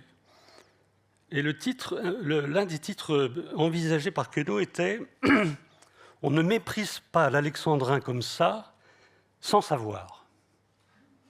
Je trouve que je ne sais pas si Jacques Roubaud avait ce poème en tête, mais enfin, ça illustre pas mal sa démarche. C'est-à-dire qu'on pourrait remplacer l'alexandrin par « On ne méprise pas comme ça le sonnet sans savoir ». On ne méprise pas la tradition comme ça sans savoir, on ne méprise pas, je ne sais pas, le savoir sans savoir, des choses comme ça, vous voyez. Alors, si dans Roubaud, s'il n'y a pas la beauté à propos d'Alexandrin, évidemment, il y a d'autres choses. Alors, cette fameuse position 6, cette foutue position 6, Valérie, cette érotique position 6, moi je pense que c'est la position érotique de l'alexandrin, la position 6. Roubaud, il la considère comme, quand il étudie, quand il analyse les vers dans tout son roman d'Alexandre, la position 6 est la pierre de touche. Dans les enfances que vous avez traitées, on a les 4 positions possibles, les 4 solutions possibles de la position 6. Quand on arrive à l'âge adulte, on a dit toujours tout à l'heure âge adulte, c'est ça? L'âge mûr, je ne sais pas. Une seule position est possible. C'est-à-dire qu'il y a une restriction terrible. Si on se place en termes olympiens, on va dire, la contrainte se durcit. Bon. Hugo, ça se réécarte un petit peu avec le trimètre. Fin les années 1870, alors là, arrivent les pétroleurs, les magnifiques pétroleurs qu'on connaît, Rimbaud, Verlaine, Mallarmé, etc. Et là, ça se réouvre encore davantage, c'est-à-dire qu'on est bien au-delà des 4 possibilités des enfances. À tel point qu'on a un peu l'impression que ça va être fatal à l'alexandrin. C'est-à-dire que ça ne sera plus la vieillesse d'Alexandre, ça sera la mort d'Alexandre. Pourtant, Roubaud, je relisais le début de la vieillesse d'Alexandre, il précise bien qu'il ne veut pas parler de mort. À aucun moment il ne veut parler de mort, il parle de vieillesse.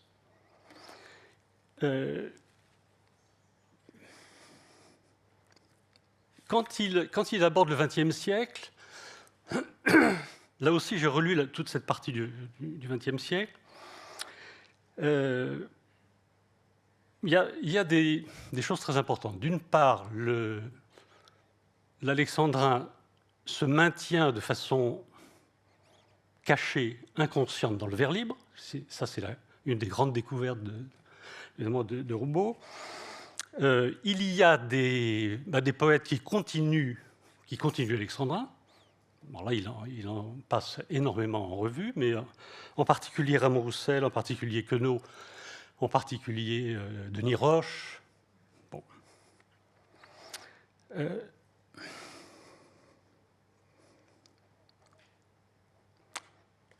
en même temps, théoriquement, 1511, ça veut dire quelque chose, 1511? Pas 1515, mais 1511. 1511, bah, c'est la poétique, la remarque poétique, la poétique remarque numéro 1511. Il n'y a jamais de forme poétique épuisée, il n'y a que des versions épuisées de forme. Important, il n'y a jamais de forme poétique épuisée, il n'y a que des versions épuisées de forme. Continué par la remarque 2873, toute forme poétique épuisée peut renaître. Épuisée est entre guillemets, c'est-à-dire si on considère qu'une forme poétique est épuisée, elle peut renaître. Alors, si tout à l'heure, Camille, tu as fait un lapsus magnifique. Tu as dit, à un moment donné, tu as dit la jeunesse d'Alexandre et tu as dit les vieillesses d'Alexandre. Je ne sais pas si vous avez remarqué. Et moi, je suis d'accord avec les vieillesses d'Alexandre, en fait. Ouais. Je pense qu'il y en a plusieurs, et Roubaud en met en évidence plusieurs. Et je dirais qu'après la vieillesse d'Alexandre, il continue. C'est-à-dire qu'il y a un certain livre dont on a entendu parler tout à l'heure, Ode à la ligne 29 des autobus parisiens, qui est un livre assez important, enfin assez gros, tout en alexandrin, avec 18 items d'un cahier des charges. C'est une œuvre dont on ne parle pas tellement parce qu'elle n'a pas l'air très sérieuse comme ça quand on l'ouvre, et en fait qui, à mon avis, est une vieillesse d'Alexandre qui est une jeunesse d'Alexandre. Bon. Il y a toute l'idée qui a beaucoup fasciné Roubaud, qui est l'idée de l'alexandrin de longueur variable, Alva, qu'il a emprunté à Ouilpo, à Jean Queval, mais qui est présent dans le poème que je vous ai proposé tout à l'heure, parce que je ne sais pas si vous avez observé, allez voir ce poème de très près, ça commence sur un très bel alexandrin, ensuite il y a un alexandrin qui fait au moins 17 syllabes, ensuite il y en a un autre qui en fait 25, est-ce que ce sont encore des alexandrins? Je ne sais pas. Et puis on retombe sur nos pieds dans l'alexandrin, tout ça ne me dit pas pourquoi l'alexandrin de la langue française est le plus bel écrin, etc. Donc la piste de l'Alva que Roubaud a lancé, que peut-être Queneau a lancé, en tout cas Roubaud a lancé explicitement, ouvre des pistes. Pour moi, elle ouvre des pistes importantes. Voilà, donc plutôt les vieillesses d'Alexandre et des vieillesses qui seront peut-être un peu des jeunesses. Moi, personnellement, j'y travaille.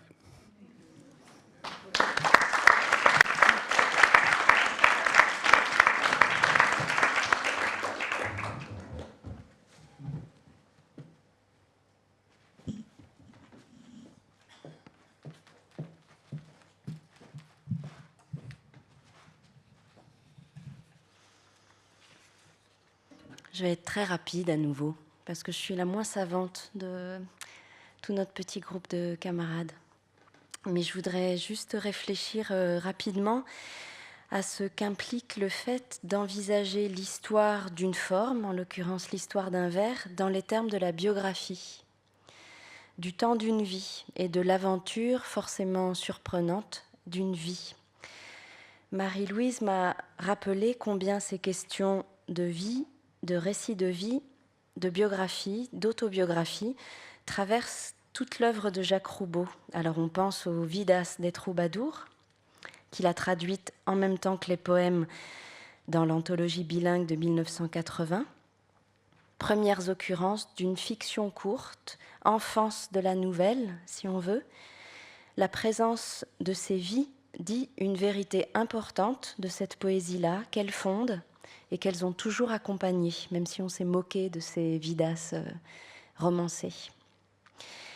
On pense aussi à Autobiographie chapitre 10, composé à partir des poèmes des autres, et le livre portait, je crois, au moment de sa publication, le bandeau suivant, « Les mots des poètes sont ma vie ».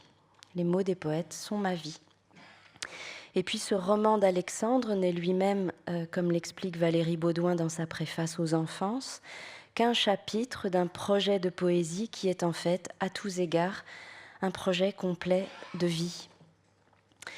Alors la lecture de la vieillesse d'Alexandre, comme nous toutes et tous, et vous avez remarqué à quel point on est heureux à travers les enfances de sans cesse repenser à la vieillesse, nous a toutes et tous beaucoup marqués. Pour moi, ce livre m'a renforcée dans la conviction qu'une forme poétique est une forme de vie. Le vieil Alexandre était un homme fatigué, qu'on pouvait regarder avec la considération et peut-être même la compassion due aux très vieilles personnes, même si ce n'est pas le vers alexandrin qui est épuisé, mais les œuvres que l'on a fini par écrire en son nom. Et vous l'avez dit à l'instant, Jacques Jouet, il n'y a jamais de forme poétique épuisée, écrivait Roubaud, il n'y a que des versions épuisées de formes. Alors le petit Alexandre, moi je l'ai rencontré évidemment avec cette publication. En fait, c'est un enfant assez particulier, un enfant pas très enfantin en réalité, parce qu'il n'est pas question avec l'alexandrin naissant d'un petit garçon, avec ses espiègleries, ses bêtises, son énergie, sa croissance. Il a même plutôt décru, puisqu'on l'a vu, on a pu passer d'un vers de 14 syllabes à un vers de 12 syllabes. Il est plutôt question, j'en ai le sentiment, en tout cas au début, d'un puer senex, d'un enfant déjà plein d'ancienneté, un enfant de vieux même, le dernier né de toute une fratrie, tarvenu, mais très vigoureux. Et l'alexandrin est aussi l'enfant préféré, qui va bousculer en vérité toutes les positions dans la famille et prendre à peu près toute la place. Alors il sera question aussi dans cette biographie du vers d'une sorte de renaissance, d'un retour d'enfance ou d'une seconde jeunesse au XVIe siècle, après une longue éclipse ou un naufrage ou une hibernation. Il y a toutes sortes d'images qui viennent sous la plume de Roubaud. On pourrait penser aussi à une dormance du vers avant son retour en triomphe, comme un fils prodigue, un fils trop longtemps éloigné. Les enfances d'Alexandre donc sont très mémorieuses. Elles parlent d'emblée de la réorganisation de tout un système préexistant. Cet enfant, déjà âgé, encore âgé, est en quelque sorte, dès son apparition, un principe de mémoire. Et peut-être que le cœur de la pensée du langage de Roubaud, le cœur de sa pensée du poème et de la poésie comme mémoire du langage, consonne d'emblée davantage avec les aventures de la vieillesse qu'avec celles de l'irruption ou des temps d'incubation, selon la formule de Mallarmé qu'il rappelle plusieurs fois. Des enfances donc pour un enfant déjà âgé, un enfant déjà plein de mémoire. Et il n'y a pas qu'au sujet de l'alexandrin, d'ailleurs, que Roubaud ait réfléchi en termes de vie des formes et qu'il ait décrit cette sorte de persévérance d'une forme dans le temps, sa façon de subir ce qu'il appelle plusieurs fois des atteintes ou même des attaques et de savoir y résister. Et sans doute, est-ce que c'est tout à la fois cette usure et cette endurance qui fait la substance même de la mémoire ? Les mots des troubadours, par exemple, courtois, joie, d'âme, Roubaud les concevait comme délavés par le temps. Le dernier concept lié au mono no aware, au sentiment des choses, se déployait autour du mot sabi, qui veut dire à la fois solitude et rouille, quelque chose qui a été dévoré par les éléments, par le temps.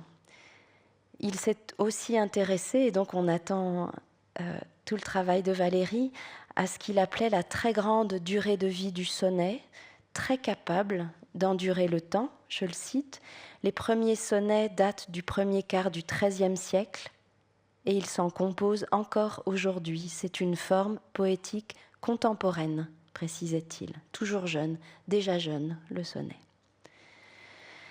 Et c'est grâce à Roubaud, à ce qu'il dit de son Alexandre, que j'ai pu réfléchir pour ma part à la manière dont certaines formes endurent effectivement les effets du temps, pas seulement le temps qui passe, mais aussi le temps qu'il fait, que j'ai pu regarder une forme poétique comme une créature vulnérable, exposée aux éléments, C'est ce que je me suis représenté grâce à lui en constatant l'érosion contemporaine du haïku, l'usure de ce format vénérable, un format vénérable qui pourtant ne sait plus vraiment accrocher le climat d'aujourd'hui. Et c'est l'objet de toute une discussion parmi les poètes japonais contemporains, d'une forte critique politique en vérité, la conception cyclique du temps, le retour paisible des saisons, la pensée de l'instant délicat que porte le haïku ne sait plus dire l'exposition au monde telle qu'elle se vit au temps des catastrophes collectives répétées. Et donc il y a toute une discussion qui s'est ouverte au Japon sur la justesse ou au contraire le scandale de l'apparition récente de Fukushima-ki comme mot de saison. Le haïku, désormais, une poésie délavée, décolorée, quoique tenace chez quelques conservateurs. Un vers, un schéma strophique, une forme fixe, presque quelqu'un, donc. Et c'est ce que Roubaud nous a appris. Et je crois que cette façon de regarder les formes comme des personnes dont on peut considérer la vie, dont on peut même prendre un peu en pitié l'usure ou les claudications, le vieillissement, en dit beaucoup sur ce qu'il faut d'attachement, de sentiment de familiarité, d'amitié vive même dans la perception poétique. Et c'est pour ça que j'ai été tellement frappée par cette phrase d'un mathématicien qu'il citait très volontiers sur le fait qu'il tenait chacun des entiers naturels pour un ami personnel. Voilà. Merci Roubaud.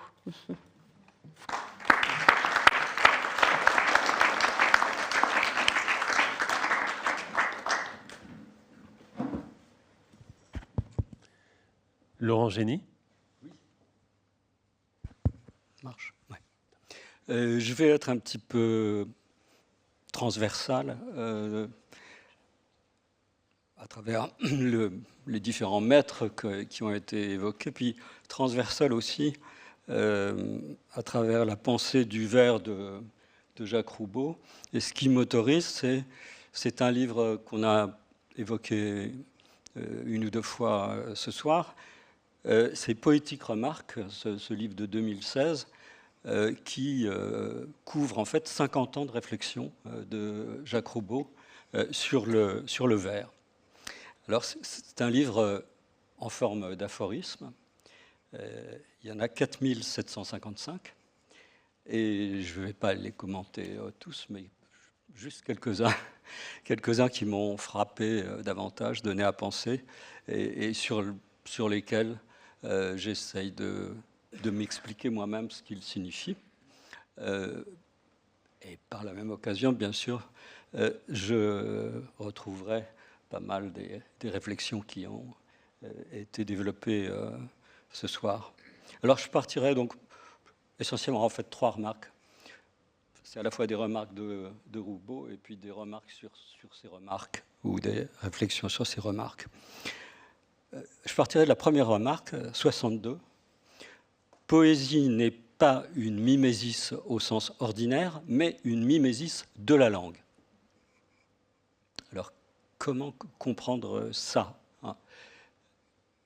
La poésie, c'est pas comme on parle, mais précisément parce que, en parlant, c'est une mimésis de comme on parle. Ah, on pourrait situer les choses comme ça. La poésie n'est pas une mimésis ordinaire, dit Roubaud. Oui, ce n'est pas une mimésis au sens, ou pas seulement au sens aristotélicien du terme, ça peut l'être. Mimésis au sens d'Aristote, on représente des personnages parlants et agissants, et dans la poésie narrative, ça peut arriver, dans le roman d'Alexandre, précisément.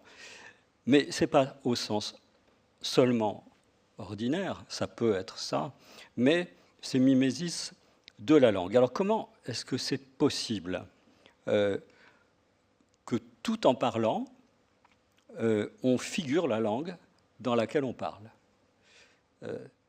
Qu'est-ce que ça veut dire? Ça signifie que la métrique selon laquelle on parle est une forme stylisée, en fait, de la phonologie de cette langue. Ce qu'on entend dans le vers, ce n'est pas exactement cette phonologie telle qu'elle s'exerce dans le discours, parce que si c'était ça, on ne l'entendrait pas, on serait en prose. Donc, le vers compté, le vers métrique, ne réduplique pas cette phonologie, il la figure. Lorsque j'entends des vers, j'entends ce que ça dit, mais j'entends aussi l'image phonologique de la langue dans laquelle ça se dit. Et c'est une image, évidemment, stylisée. D'où, deuxième aphorisme que je cite de Jacques Roubaud, la poésie ne montre rien, sinon la langue, et jamais directement. Oui, pas directement. Comprenons donc, la mimésis de la langue, c'est pas la langue, sinon on ne l'entendrait pas. Ce serait comme en prose, ce serait comme on parle. C'est parce que le vers s'écarte de la langue, en idéalisant la forme de la langue, que nous pouvons l'entendre. Toute mimésis est anoblissante, schématisante, géométrisante. Ce n'est pas la même chose que la chose, mais c'est son image stylisée. Et plus concrètement, on peut prendre des exemples, si vous voulez, de deux langues qui ont des métriques, deux types de langues qui ont des métriques différentes. Il y a des langues où il y a des longues et des brèves, il y a des syllabes longues et brèves, grec, latin. Bon. Comment on construit un mètre dans ces langues? On les construit avec des agencements de quantité, qu'on appelle des pieds. Bon. Mais on stylise aussi ça. On fait dans ces métriques-là comme si une longue était exactement égale à deux brèves. Ce qui n'est pas vrai, évidemment. On mathématise ce rapport. Et il y a des cas de figure en latin et en grec où on peut remplacer, en fait, une longue par deux brèves. En français, on n'a pas d'accent mobile, ni un accent très fort. On n'a pas de quantité, même si, évidemment, les syllabes n'ont pas toutes la même longueur, mais ça n'a pas de fonction phonologique forte. Alors, qu'est-ce qui reste? Il reste des nombres. Et comment est-ce qu'on construit des vers en français? On les construit avec des nombres et aussi avec une marque de fin de vers. Mais on fait comme si toute syllabe était égale à toute autre. 0, 0, 0, 1. Enfin, pas tout à fait, donc il y a des syllabes accentuées. Alors évidemment, ça ne va pas sans un certain forçage, parce qu'il suffirait d'écouter et de mesurer phonétiquement du discours pour s'apercevoir que ce n'est pas vrai, que la syllabation n'est pas faite de syllabes identiques. Et puis il y a le trublion, le E improprement appelé muet, mais les linguistes disent plutôt caduc. Il y a des cas de figure où il tombe. Il tombe parfois, mais jamais complètement. Il a des positions plus faibles. Tout ça a été très bien exposé historiquement. Comment on a pu avoir des décasyllabes qui, en fait, oscillaient entre 9 syllabes, selon nos critères modernes, et 11. Il y a une sorte d'élasticité selon la position. Ici, une petite parenthèse biographique. À Genève, il y a quelques années, il y avait un service du réveil par téléphone. Et ça m'arrivait de recourir à ces services. Et il y avait un message de confirmation qui était un alexandrin à 12 syllabes et demie, que je vous livre ici. Vous serez réveillé à l'heure désirée. Ou en fait, ce qui est intéressant, c'est que les E interconsonantiques étaient parfaitement respectés et le E final de cet alexandrin féminin était étiré. Alors, je veux dire, dans le suisse genevois, on palatalise, ça fait eia, mais c'est plus long. Il y a une élongation comme ça. Donc, l'histoire du statut syllabique variable accordé à ce E est racontée dans Les enfances d'Alexandre, dans La vieillesse d'Alexandre. Il ne faut pas oublier qu'à la Renaissance, très souvent encore, même dans les années 1550, on présente les alexandrins comme des vers de 12 à 13 syllabes, selon qu'ils sont masculins ou féminins. Désormais, on comprend mieux l'aphorisme 1391 de Poétique Remarque. Par la poésie, on entend aussi le murmure de la langue. En effet, quand j'écoute un poème, j'entends pas seulement lui-même, j'entends l'écho de la langue dans laquelle il parle. Et on peut aussi comprendre l'aphorisme 198. La poésie est comme le maître étalon, une langue s'y mesure, qui sans elle serait sans mesure. Et ce qu'on peut entendre aussi comme le vers nous donne la mesure de la langue, au sens littéral d'ailleurs, parce qu'il est métrique. Et à contrario, si nous perdions la poésie, la langue n'aurait plus de mesure et on perdrait son murmure. Deuxième remarque, et peut-être je m'arrêterai à cette deuxième remarque. Dans Poétique Remarque, Roubaud revient à plusieurs reprises sur le temps du poème. Et il affirme, aphorisme 194, « La poésie est maintenant un aspect de l'hypothèse.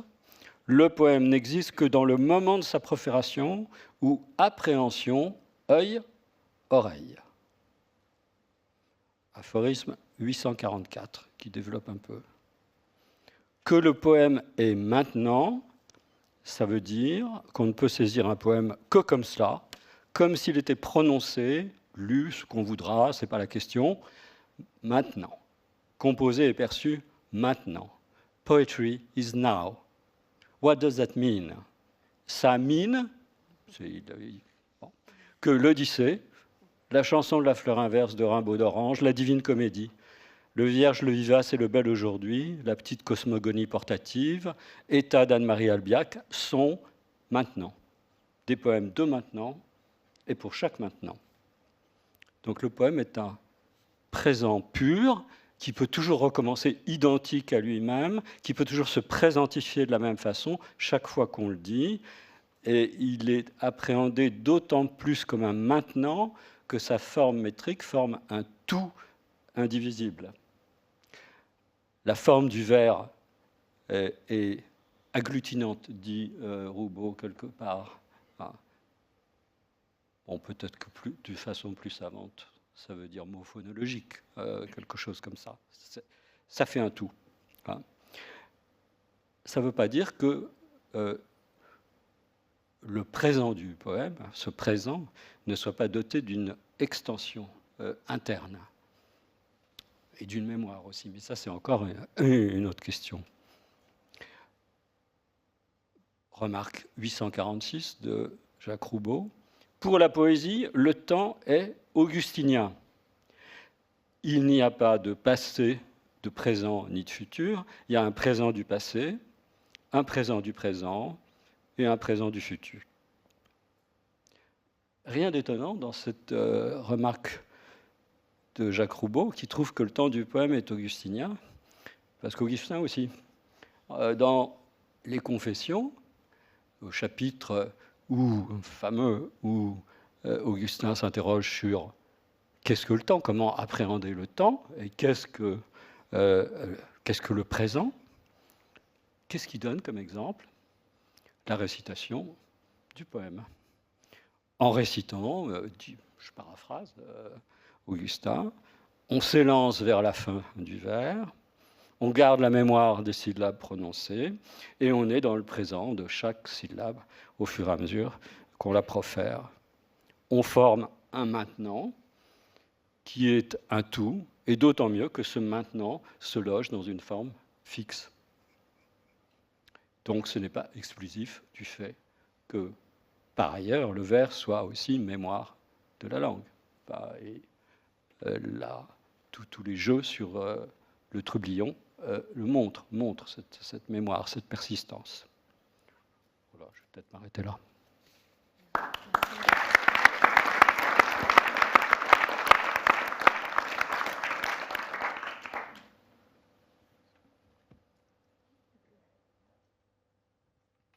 Voilà, nos entretiens touchent à leur fin.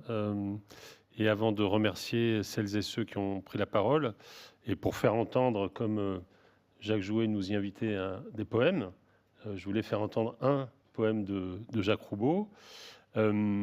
Laurent Génie citait Dante dans la liste des poèmes qui sont au présent, mais n'oublions pas que dans ce qui, pour Roubaud, est un match, il aimait bien la perspective agonistique de l'histoire poétique, entre Dante et Pétrarque. Je laisse son jugement à votre méditation, c'est Pétrarque qui gagne. Et donc il écrit en 1975 des tombeaux de Pétrarque qui sont d'une très grande beauté, des poèmes d'une très grande pureté. Je vais juste en lire un, Cobla 1, avant de aussi pour saluer son propre art des vers, son propre art des vers. Où le soleil mange les étoiles dans l'aube, où dans la neige tes cheveux prendront rive, comme les vents aux fleuves liés de glace, si des écueils, butte amère de ma voile, une lumière de colline entre branches, mes cartes neufs, j'aborde au cours d'un bois contre la lune. Dans tes bois, c'est le soir. Pas une fleur que la trame de ses notes poisse les nuits comme rime à la mort. Et ces poèmes ont été repris dans le volume d'or. Donc, c'est la fin. Je remercie beaucoup Tiffaine Samoyo d'avoir contribué au moment Soudan, et on salue Claude Mouchard et le film merveilleux d'énergie, de désespoir de Inde Meddeb. Je tiens à remercier évidemment en premier lieu Marie-Louise Roubaud, Valérie Baudouin, Christine Marcandier, Jacques Jouet, et puis, si j'ose dire, les locaux de l'étape, Marielle Massé, évidemment, Camille Bloomfield et Laurent Génie. Merci beaucoup à l'équipe de la Maison de la Poésie. On va donc se retrouver en janvier pour fêter la sortie de notre numéro 194. Et d'ici là, la revue Poésie vous souhaite, même si la saison est un peu triste, les meilleures fêtes possibles, beaucoup de chance pour vos vies. Et vous pouvez trouver à la sortie de la Maison de la Poésie, enfin dans le hall, le volume édité donc par Christine Marcandier, Valérie Baudouin et Marie-Louise Chapelle, Les Enfances d'Alexandre. On vous remercie beaucoup pour votre fidélité. Merci à tous et à tous.